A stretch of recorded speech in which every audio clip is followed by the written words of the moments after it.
If you prick us, do we not bleed? If you tickle us, do we not laugh? If you poison us, do we not die? And if you wrong us, shall we not revenge? If we are like you in the rest, we shall resemble you in that.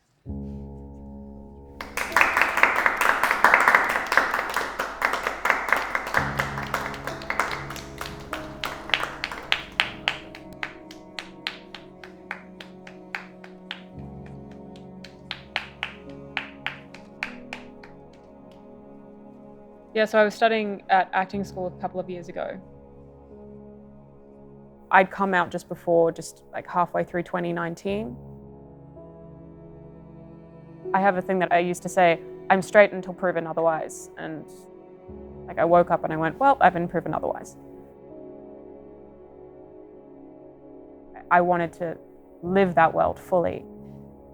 COVID happened and we went into lockdown. And suddenly I wasn't able to do that. I tried Tinder and Hinge and all of those things. I just feel like I can't get a gauge on who the person is, and so I just stopped.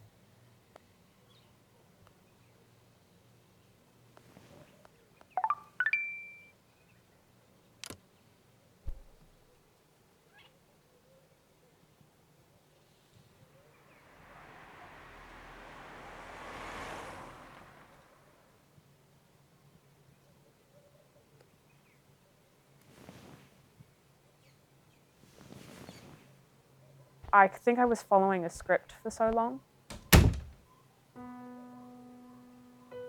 I grew up modern Orthodox, and there's this story that's already written, so you're supposed to follow what that tells you to do. Grow up, be a mum, have kids, male partner, like that's what you're supposed to do.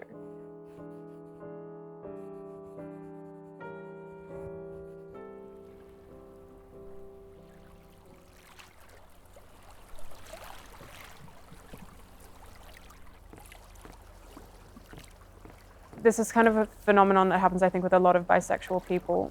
But because you can fit the heteronormative world, I found that I was able to play the role of the girlfriend, the wife, the person who's ticking all the boxes.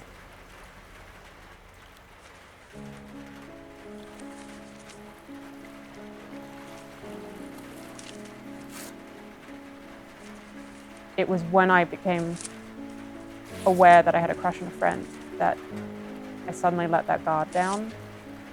And in feeling that, it shifted my whole perspective.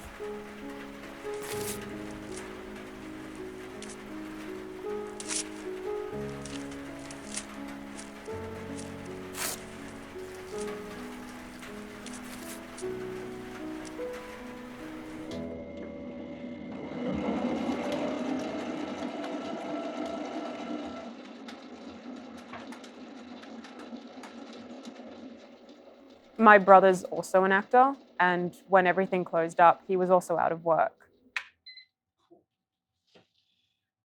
So he turned to his other passion, which is baking, and he opened up his own business. And that's really started to flourish throughout lockdown. He encouraged me to explore my own writing, but it pushed me to start researching Yiddish theatre and what plays were written.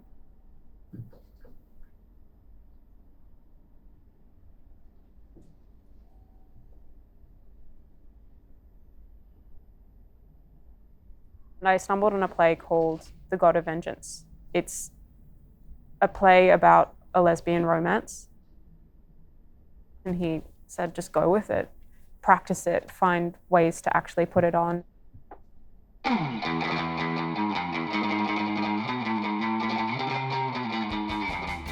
In 1923, it opened on Broadway, and it became the first same-sex female kiss on Broadway.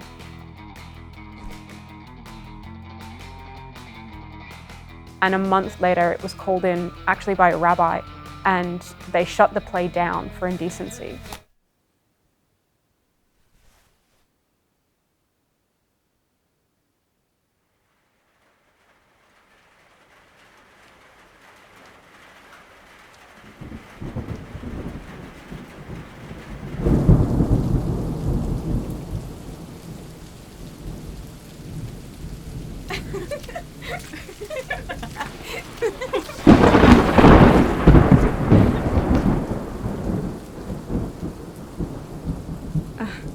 Are you cold, Rivkala?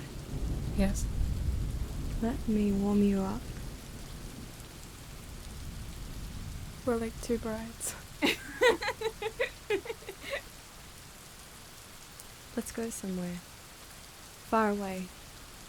Where we can share a bed.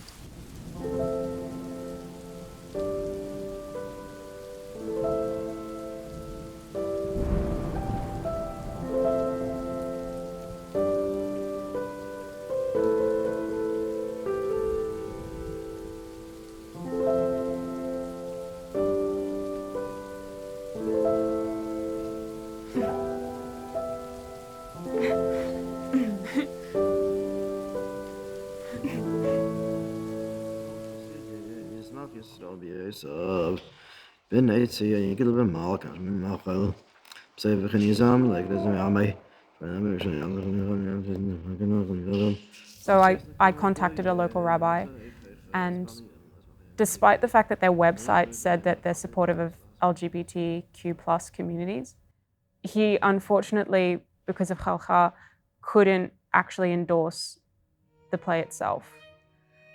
And I get that. Like, I completely understand that his hands were tied, he couldn't do anything about it.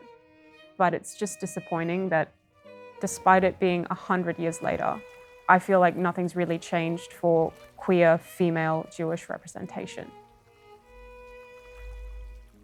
Pointing out that there are still flaws within your religion always feels like you run the risk of hurting other people, and that's not something that I really want to do.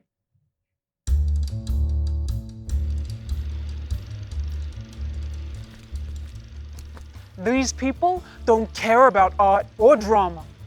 They marched to the witness chair and back because they wanted to be named in the press.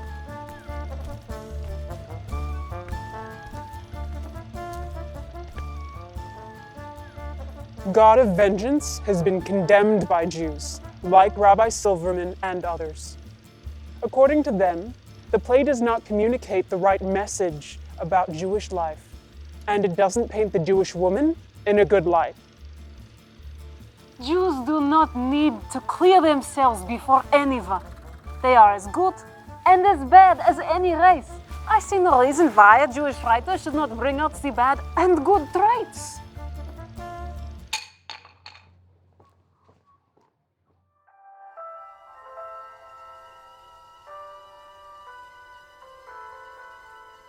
When I started looking at this play, I realized very quickly, like, I'm gonna need a lot of Jewish creatives on a production like this.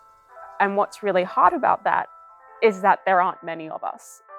I want to start a Facebook group. I want to get Jewish artists talking to each other so that we're not going through back doors to find people. They're just there, and you can reach out whenever you want.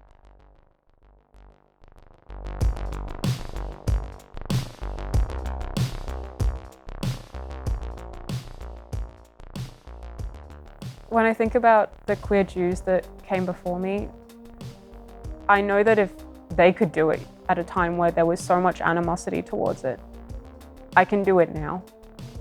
And I know that within my community, there is a space where I'm welcome and I will be loved regardless.